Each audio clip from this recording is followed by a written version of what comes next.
نہیں، ساری ٹیم کو سوائے عمران کے اس کیس میں شامل کر لیا جائے، صفدر نے کہا۔ ٹھیک ہے، میں اس کیس پر رضامند ہوں، لیکن میری ایک تجویز ہے کہ اس کیس کی انچارج مس جولیا ہی ہوں گی، کیپٹن شکیل نے کہا۔ نہیں، میں اس کے لیے تیار نہیں ہوں۔ میں صفدر کا نام تجویز کرتی ہوں۔ یہ سیکرٹ سروس کا کیس نہیں، ہمارا اپنا ذاتی کیس ہے۔ جولیا شاید ایکس ٹو کے عتاب سے خوف زدہ تھی۔ ایسا کریں کہ سارے ممبران ایک خفیہ میٹنگ کریں اور پھر سب مل کر اپنا انچارج بھی منتخب کر لیں، اور اس کیس کا لایا عمل بھی، صفدر نے تجویز پیش کی۔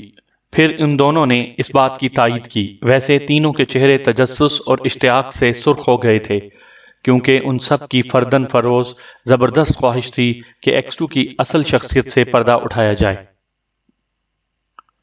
مس جولیا، آپ اپنی طرف سے سب ممبران کو کال کر دیں۔ میرا خیال ہے کہ اس میٹنگ کے لیے ہل پارک کیفے مناسب رہے گا۔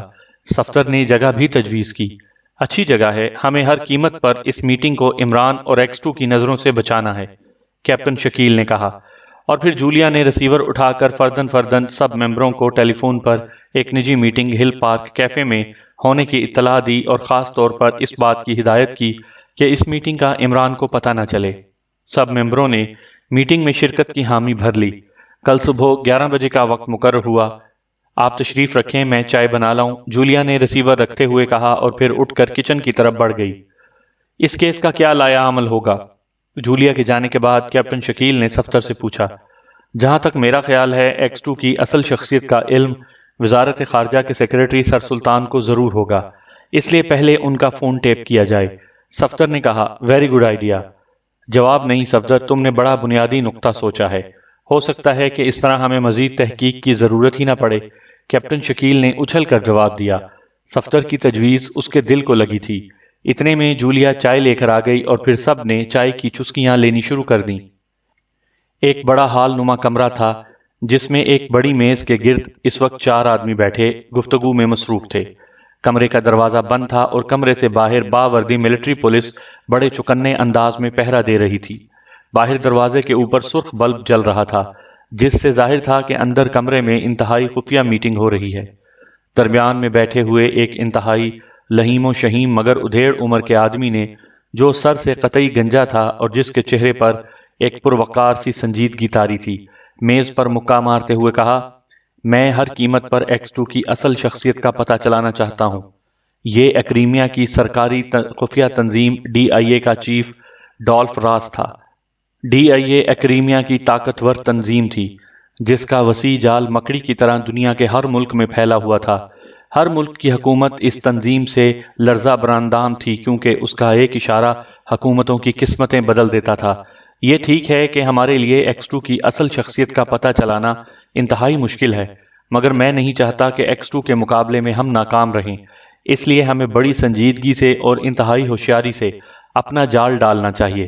پاس بیٹھے ہوئے ایک درمیانے جسم کے مگر انتہائی کرخت چہرے کے مالک جان ٹاک میلر، جو ایکریمیا کی سیکرٹ سروس کا چیف تھا، بولا۔ وہ شاید محتاط اس لیے رہنا چاہتا تھا کہ اس سے پہلے اس کے 3 بہترین سیکرٹ ایجنٹ پاک ایشیا میں ایکس ٹو کے ہاتھوں زندگی کی سرحد عبور کر کے موت کی وادیوں میں گم ہو چکے تھے۔ آپ کیا بات کرتے ہیں کرنل؟ ہم جو بھی منصوبہ تیار کریں گے اس کی تمام جزیات پر غور کیا جائے گا، تب بھی اس منصوبے کی منظوری دی جائے گی، تیسرے نمبر پر بیٹھے ہوئے ایک بانس کی مانند لمبے اور دبلے آدمی نے کہا، جس کی طوطے جیسی ناک اس کے تمام چہرے پر چھائی ہوئی تھی۔ یہ بلیک کلارک تھا، ایکریمیا کا شیطان، جس کی عیاریوں سے دنیا پناہ مانگتی تھی۔ میرے خیال میں ہم جتنی زیادہ اس منصوبے کو اہمیت دیں گے، اتنا ہی یہ منصوبہ ہمارے حق میں بہتر ثابت نہیں ہوگا۔ اس کیس کو سرے سے اہمیت ہی نہ دی جائے، بس کسی A1 سیکرٹ ایجنٹ اور بلیک کلارک کو وہاں بھیج دیا جائے، وہاں یہ اپنی مرضی سے موقع محل دیکھ کر کام کریں۔ مجھے امید ہے اس طرح یہ جلدی کامیاب ہو جائیں گے۔ چوتھے نمبر پر بیٹھے ہوئے ایک منحنی سے آدمی، جس کی آنکھوں میں فراست کی چمک جھلک رہی تھی، بولا، نہیں مسٹر رینکن، یہ کام اتنا آسان نہیں جتنا آپ سمجھ رہے ہیں، جان ٹاک میلر نے ناخوشگوار لہجے میں انٹیلیجنس کے چیف مسٹر رینکن سے کہا۔ تو میں اسے کب غیر اہم کہہ رہا ہوں؟ کیا بلیک کلارک اور A1 سیکرٹ ایجنٹ کسی غیر اہم کام کے لیے بھیجے جاتے ہیں؟ رینکن نے تلخ لہجے میں جواب دیا۔ ٹھیک ہے، ہمیں مسٹر رینکن کی تجویز پر تفصیلی بحث کر لینی چاہیے، ڈالف راس نے ان دونوں کی بحث ختم کرواتے ہوئے کہا۔ بحث کیا کرنی ہے، میں جانے کے لیے تیار ہوں۔ میرے ساتھ ایک ذہین سیکرٹ ایجنٹ بھیج دو، میں ایسا جال پھینکوں گا کہ X2 خود اپنی شخصیت کا اظہار کرنے کے لیے تیار ہو جائے گا۔ بلیک کلارک نے بڑے فخریہ لہجے میں ڈالف راس سے مخاطب ہو کر کہا، ٹھیک ہے مسٹر جان ٹاک میلر، آپ اپنے سیکشن کے ذہین ترین ایجنٹ کو اس مشن پر تعینات کر دیں۔ وہاں آپ لوگ میرے سیکشن کی مدد لے سکتے ہیں، میں آرڈر بھیج دوں گا، ڈالف راس نے فیصلہ کن لہجے میں کہا۔ اور جان ٹاک میلر جو خاموش بیٹھا اپنے سیکرٹ ایجنٹوں کا تصور ہی تصور میں انتخاب کر رہا تھا، اچانک چونک پڑا۔ ویری گڈ، نمبر 0A1 اس کام کے لیے بے حد مناسب رہے گا، اس نے مسرت آمیز لہجے میں کہا۔ 0A1 یعنی شارپ وائلی کے متعلق تم کہہ رہے ہو؟ سب نے چونک کر کہا۔ ہاں، وہ اور بلیک کلارک اگر مل کر کسی کیس پر کام شروع کر دیں تو اس کیس کی ناکامی کا سوال ہی پیدا نہیں ہو سکتا، جان ٹاک میلر نے فخریہ لہجے میں کہا۔ مگر وہ تو سیکرٹ مشن بینک پر گیا ہوا ہے، ڈالف راس نے سوچتے ہوئے کہا۔ مجھے آج ہی اس کا ٹیلی گرام ملا ہے کہ وہ اس مشن سے فارغ ہو گیا ہے، جان ٹاک میلر نے جواب دیا۔ پھر ٹھیک ہے، ہم شارپ وائلی اور بلیک کلارک کو یہ مشن سونپ دیتے ہیں، ڈالف راس نے فیصلہ کرتے ہوئے کہا۔ اور پھر سب نے اس فیصلے کی بھرپور انداز میں توثیق کر دی۔ چنانچہ فیصلہ ہوتے ہی رسمی کاغذی کارروائی مکمل کی گئی اور پھر سب نے اس پر دستخط کر کے میٹنگ ختم کر دی۔ بلیک کلارک، آپ کو X2 کی فائل بھیج دی جائے گی اور مسٹر جان ٹاک میلر آپ فوراً شارپ وائلی کو طلب کریں تاکہ وہ جلد از جلد اپنے اس نئے مشن پر روانہ ہو جائیں۔ ڈالف راس نے آخری احکام جاری کیے اور پھر میٹنگ برخاست کر دی گئی۔ گزشتہ کئی دنوں سے سیکرٹ سروس کے پاس کوئی کام نہیں تھا، اس لیے عمران کے شب و روز آج کل بیکار ہی میں گزر رہے تھے۔ زیادہ بوریت ہوتی تو وہ سپرنٹینڈنٹ فیاض کی گردن پر جا کر سوار ہو جاتا۔ سپر فیاض کی جان آج کل اس نے عذاب میں ڈال رکھی تھی اور فیاض بڑی سنجیدگی سے ڈپارٹمنٹ سے طویل رخصت لینے پر غور کر رہا تھا۔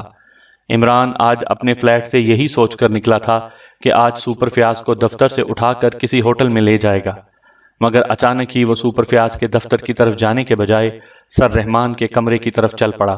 بس دماغی روتھی بہک گئی سو بہک گئی۔ عمران صاحب، کہیں گیدڑ کی موت اور شہر کا رخ والا حشر نہ ہو، وہ خود ہی اپنے آپ سے باتیں کرتا ہوا آگے بڑھتا چلا گیا۔ جلد ہی وہ سر رحمان کے دفتر کے قریب پہنچ گیا۔ کمرے کے باہر بیٹھا ہوا باوردی چپڑاسی اسے دیکھتے ہی اٹھ کھڑا ہوا۔ عمران کی طبیعت کو وہ اچھی طرح جانتا تھا، مگر آج عمران کا ادھر کا رخ کرتے دیکھ کر اسے بے حد اچنبھا ہوا تھا۔ کیا میں صاحب کو آپ کی آمد کی اطلاع دے دوں؟ چپڑاسی نے مؤدبانہ لہجے میں پوچھا۔ میں خود مجسمے اطلاع ہوں، عمران نے بڑی سنجیدگی سے کہا اور پھر پردہ ہٹا کر کمرے میں داخل ہو گیا۔ سر رحمان آفس میں اکیلے بیٹھے کسی فائل کے مطالعے میں غرق تھے۔ ان کی میز کے قریب پہنچ کر عمران نے بڑی معصومیت سے پوچھا، کیا میں اندر آ سکتا ہوں جناب؟ اس کے چہرے پر حماقتیں چھما چھم برس رہی تھیں۔ سر رحمان اس کی آواز سن کر یوں چونکے جیسے ان کے پاؤں میں کسی بچھو نے ڈنک مار دیا ہو۔ وہ ایک لمحے تک بغور عمران کو دیکھتے رہے، جیسے سمجھ نہ سکے ہوں کہ عمران کی اس غیر متوقع آمد کو کیا معنی پہنائیں۔ پھر ان کے چہرے پر ناگواری کے تاثرات پھیلتے چلے گئے۔ گیٹ آؤٹ، یہ آفس ہے، بھنگڑ خانہ نہیں ہے، باقاعدہ اطلاع دے کر اندر آؤ۔ سر رحمان کا چنگیزی خون جوش میں آ گیا، اور ویسے بھی وہ دفتری رکھ رکھاؤ کے سلسلے میں انتہا پسند واقع ہوئے تھے۔ بھنگڑ خانہ کیا ہوتا ہے ڈیڈی؟ عمران نے ان کی بات ٹالتے ہوئے بڑی معصومیت سے سوال جڑ دیا۔ Shut up, get out. Sir Rahman کا پارا ایک دم انتہائی ڈگری پر پہنچ گیا۔ انہوں نے چپڑاسی کو بلانے کے لیے گھنٹی بھی بجا دی۔ ادھر عمران بھی آخر انہی کا بیٹا تھا، چنانچہ اس نے بڑے اطمینان سے کرسی گھسیٹی اور یوں اس پر بیٹھ گیا جیسے سر رحمان نے بڑی خوش دلی سے اس کا استقبال کیا ہو۔ گھنٹی کی آواز سنتے ہی چپڑاسی پردہ ہٹا کر اندر داخل ہوا۔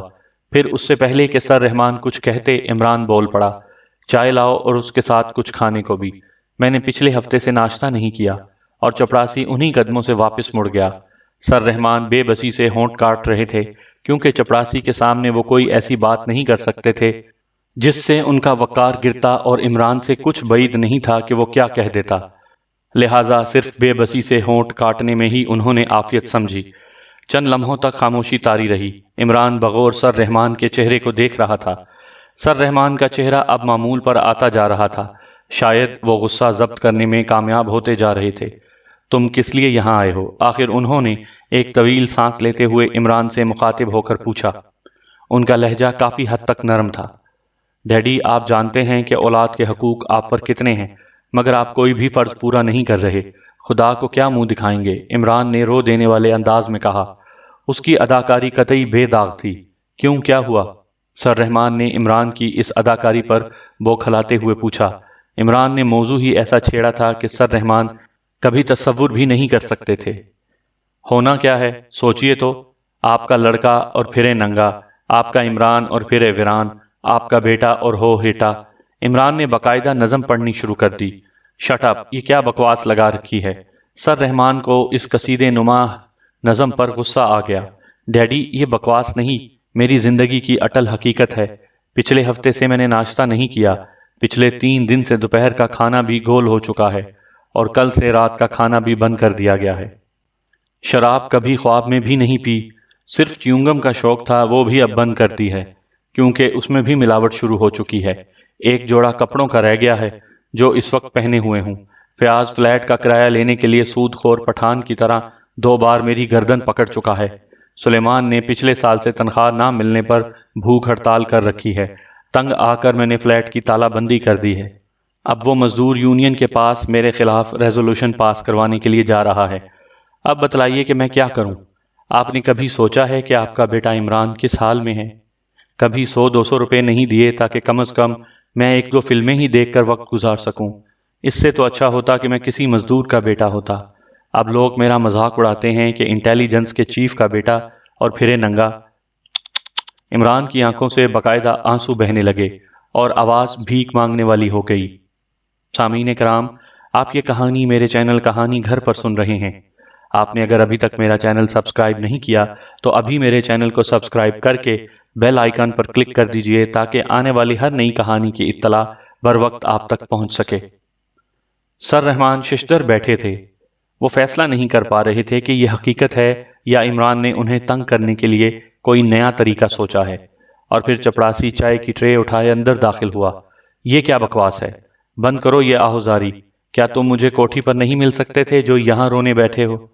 سر رحمان کو چپڑاسی کے سامنے عمران کا یہ رونا قطعی پسند نہیں آیا، مگر عمران تو آنسوؤں کے ساتھ ساتھ اب باقاعدہ ہچکیاں لینے پر اتر آیا تھا، اور سر رحمان سچ پٹا گئے۔ ان کی سمجھ میں نہیں آ رہا تھا کہ وہ کیا کریں۔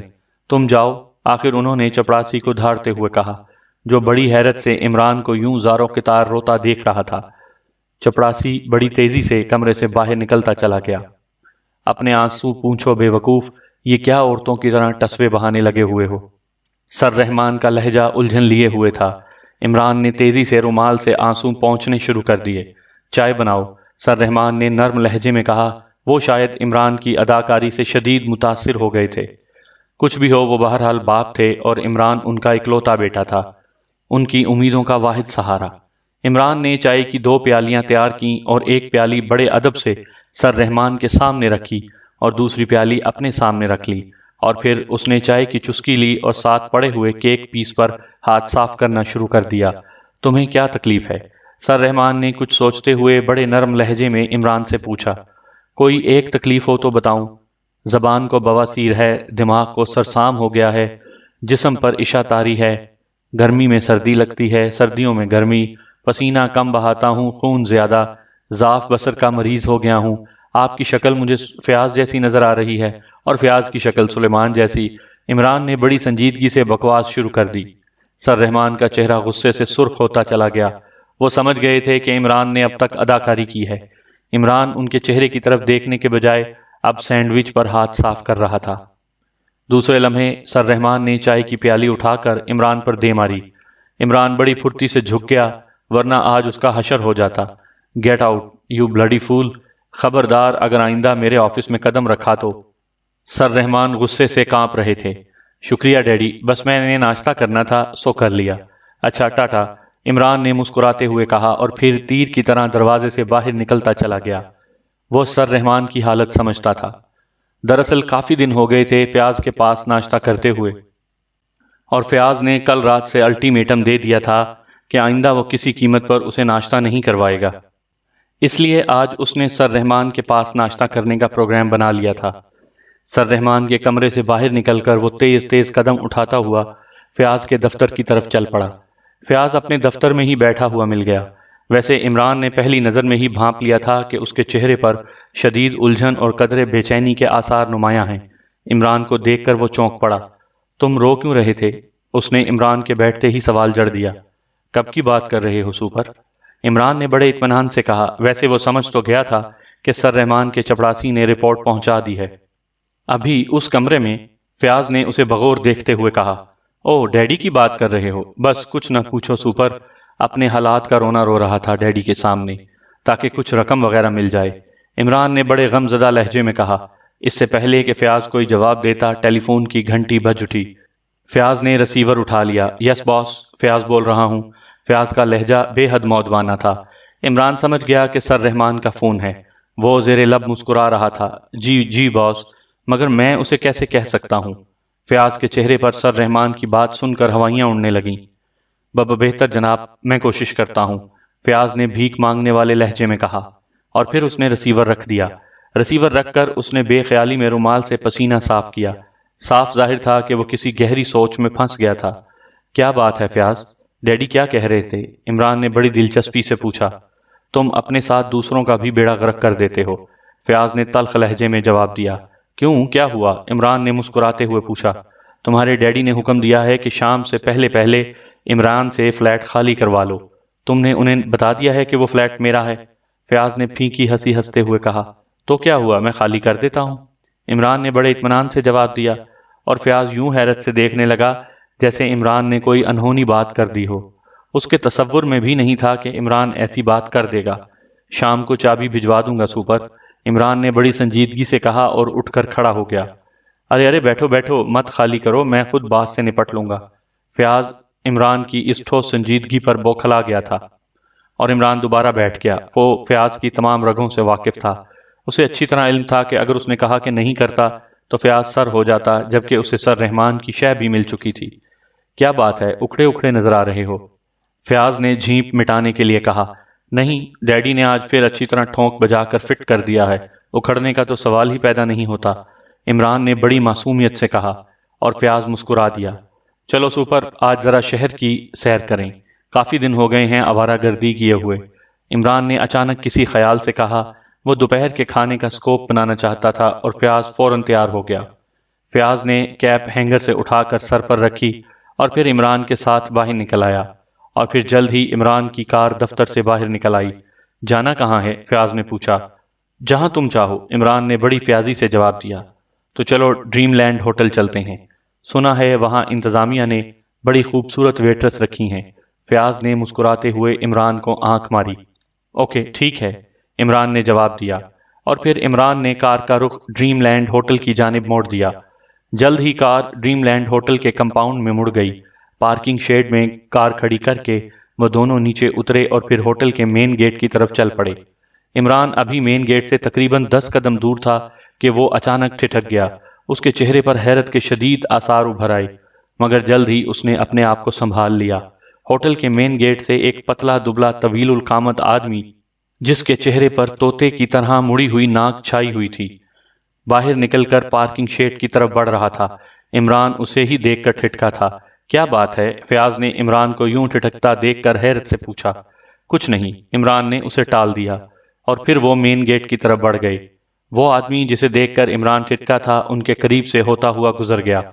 مین گیٹ کے قریب پہنچ کر عمران واپس پلٹا، اور پھر اس نے فیاض سے کہا، سپر تم بیٹھو، میں ابھی آتا ہوں، عمران نے کہا، اور پھر واپس پارکنگ شیڈ کی طرف بڑھنے لگا۔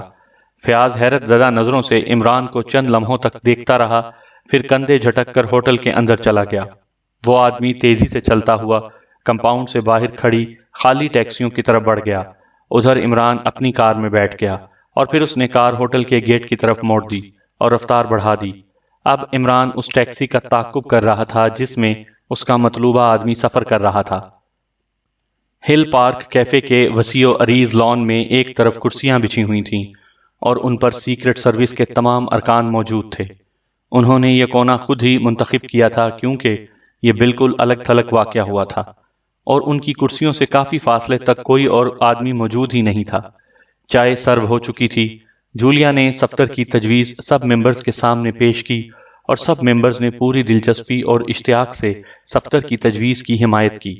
یہ ان کی زندگی کا قطعی عجیب و غریب کیس تھا، ایک ایسا کیس جو کسی مجرم کے خلاف نہیں بلکہ خود سیکرٹ سروس کے چیف کے خلاف تھا، اور ایک لحاظ سے یہ ان کا ذاتی کیس تھا۔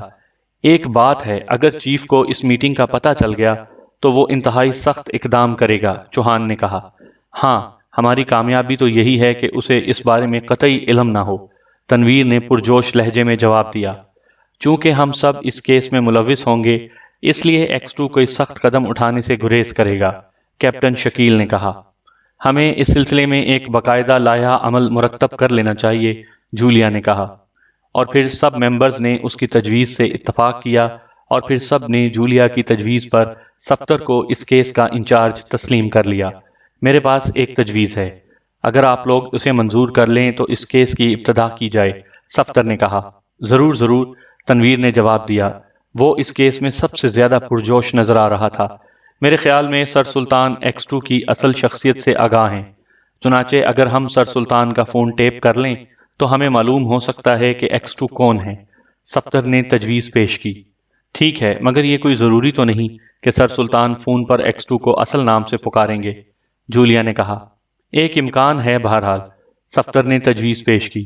میرے خیال میں ہمیں دانش منزل کو اپنا مرکز بنانا چاہیے، کیونکہ ایکس ٹو دانش منزل میں ہر وقت موجود رہتا ہے، کیپٹن شکیل نے ایک اور تجویز پیش کی۔ لیکن دانش منزل میں بلا ضرورت گھسنا تقریباً ناممکن ہے، اور اگر ہم ایسا کر بھی گزرے تو ایکس ٹو کی نظروں سے نہیں بچ سکیں گے، صفدر نے جواب دیا۔ کیوں نہ ہم سر سلطان کے ساتھ ساتھ عمران کا بھی فون ٹیپ کر لیں، ہو سکتا ہے کامیابی ہو جائے، جولیا نے ایک اور تجویز پیش کی، اور پھر کافی بحث و مباحثے کے بعد سر سلطان اور عمران کے فون ٹیپ کرنے کی بابت ساری ٹیم رضامند ہو گئی۔ پھر صفدر نے عمران کے فون کو ٹیپ کرنے کی ڈیوٹی کیپٹن شکیل کے ذمہ لگائی، اور سر سلطان کا فون ٹیپ کرنے کا بیڑا خود اٹھایا، اور پھر یہ میٹنگ برخاست ہو گئی۔ باری باری تمام ممبرز اٹھ کر چلے گئے۔ شارپ وائلی اور بلیک کلارک کل علیحدہ علیحدہ فلائٹ میں دارالحکومت پہنچے تھے۔ انہوں نے رہائش کے لیے بھی مختلف ہوٹل منتخب کیے۔ آپس میں رابطے کے لیے مخصوص واچ ٹرانسمیٹر پر مخصوص کوڈ تیار کر لیے گئے تھے۔ شارپ وائلی ایئرپورٹ پر اترا تو وہ ایک غیر ملکی سیاح کے روپ میں تھا۔ کسٹم سے فارغ ہو کر وہ ایئرپورٹ سے باہر آیا اور پھر پارکنگ شیڈ میں کھڑی ایک خالی ٹیکسی کی طرف بڑھا۔ خالی ہے؟ اس نے قریب پہنچ کر ڈرائیور سے پوچھا۔ یس سر، ڈرائیور نے بڑے مؤدبانہ لہجے میں جواب دیا، اور شارپ وائلی دروازہ کھول کر اندر بیٹھ گیا۔ کہاں چلوں سر؟ ٹیکسی ڈرائیور نے جواب طلب نگاہوں سے دیکھتے ہوئے پوچھا۔ کسی اچھے ہوٹل میں، شارپ وائلی نے بے نیازی سے جواب دیا، اور ٹیکسی آگے بڑھ گئی۔ مختلف سڑکوں سے گزرتے ہوئے ٹیکسی ایک عظیم الشان ہوٹل کے کمپاؤنڈ میں مڑتی چلی گئی۔ صاحب، مون لائٹ دارالحکومت کا بہترین ہوٹل ہے، ٹیکسی ڈرائیور نے پارکنگ شیڈ میں ٹیکسی روکتے ہوئے کہا۔ تھینک یو، شارپ وائلی نے مسکراتے ہوئے کہا، اور پھر وہ نیچے اتر آیا۔ اس نے میٹر دیکھ کر کرایہ دیا اور بریف کیس اٹھائے مین گیٹ کی طرف چل پڑا۔ کاؤنٹر پر موجود خوبصورت لڑکی نے بڑی ادا سے مسکرا کر شارپ وائلی کا استقبال کیا۔ ایک سنگل روم مل جائے گا؟ شارپ وائلی نے اخلاقاً مسکراتے ہوئے کہا۔ ضرور، ہمیں آپ جیسے معزز گاہکوں کی خدمت کر کے بڑی خوشی ہوتی ہے۔ کاؤنٹر گرل کے الفاظ کاروباری تھے، اور پھر اس نے کی بورڈ پر نظر جماتے ہوئے کہا، دوسری منزل روم نمبر 16 خالی ہے، بہترین سچویشن کا روم ہے جناب، کاؤنٹر گرل نے کہا۔ ٹھیک ہے، بک کر دو، شارپ وائلی نے کہا۔ پھر رجسٹر پر ضروری اندراجات کرنے کے بعد ایک پورٹر کی رہنمائی میں وہ دوسری منزل کے کمرہ نمبر 16 میں پہنچ گیا۔ ہوٹل میں اس نے اپنا نام شارپ وائلی ہی لکھوایا تھا، کیونکہ اس کا پاسپورٹ بھی اس کے اصلی نام پر تھا۔ پورٹر کے باہر جاتے ہی اس نے دروازہ بند کر کے سب سے پہلے بڑی محتاط نظروں سے کمرے کا جائزہ لیا۔ پھر اس نے بریف کیس کھولا اور اس کی ایک خفیہ طے سے اس نے گائیکر نکالا، اور پھر اس نے گائیکر کی مدد سے کمرے اور باتھ روم کی ایک ایک چیز کو چیک کیا۔ اس کی اب تک کی کامیابی کا راز بھی یہی رہا ہے کہ وہ ہر قدم پر محتاط رہتا ہے۔ اسے خطرہ تھا کہ کہیں کمرے میں کوئی ڈیکٹا فون یا کوئی کیمرہ نہ چھپا دیا گیا ہو، مگر چیکنگ کے بعد اسے اطمینان ہو گیا کہ ایسی کوئی بات نہیں ہے۔ اس نے گائیکر دوبارہ بریف کیس میں رکھا اور خود ایک آرام دہ کرسی پر بیٹھ گیا۔ اس نے ریسیور اٹھا کر کاؤنٹر گرل کو کافی بھیجنے کی ہدایت کی، اور پھر آئندہ کے لائحہ عمل پر غور کرنے لگا۔ جلد ہی ایک خوبصورت ویٹرس کافی کی ٹرے لیے اندر داخل ہوئی۔ اس نے کافی بنا کر شارپ وائلی کو دی اور پھر مسکراتی ہوئی واپس چلی گئی۔ شارپ وائلی گہری سنجیدگی سے موجودہ کیس کے ہر پہلو پر سوچ بچار کر رہا تھا۔ X2 کی جو فائل اسے دی گئی تھی وہ انتہائی نامکمل اور ناقص تھی۔ اس میں صرف سنی سنائی باتوں کا ذکر کیا گیا تھا اور کوئی ایسی اطلاع نہیں ملی تھی جسے وہ ٹھوس سمجھ کر اس لائن پر کام شروع کرتا۔ اس لیے آخرکار اس نے یہی فیصلہ کیا کہ اسے اپنے طور پر ہر کام نئے سرے سے شروع کرنا پڑے گا۔ سامعین کرام، آپ سن رہے تھے عمران سیریز کا ناول X2 اور یہ اس سلسلے کی پہلی قسط تھی۔ مجھے امید ہے کہ آپ کو میری یہ کاوش پسند آ رہی ہوگی۔ آپ نے اگر ابھی تک میرا چینل کہانی گھر سبسکرائب نہیں کیا تو ابھی میرے چینل کو سبسکرائب کر کے بیل آئیکن پر بھی کلک کر دیجئے تاکہ آنے والی ہر نئی کہانی کی اطلاع بر وقت آپ تک پہنچ سکے۔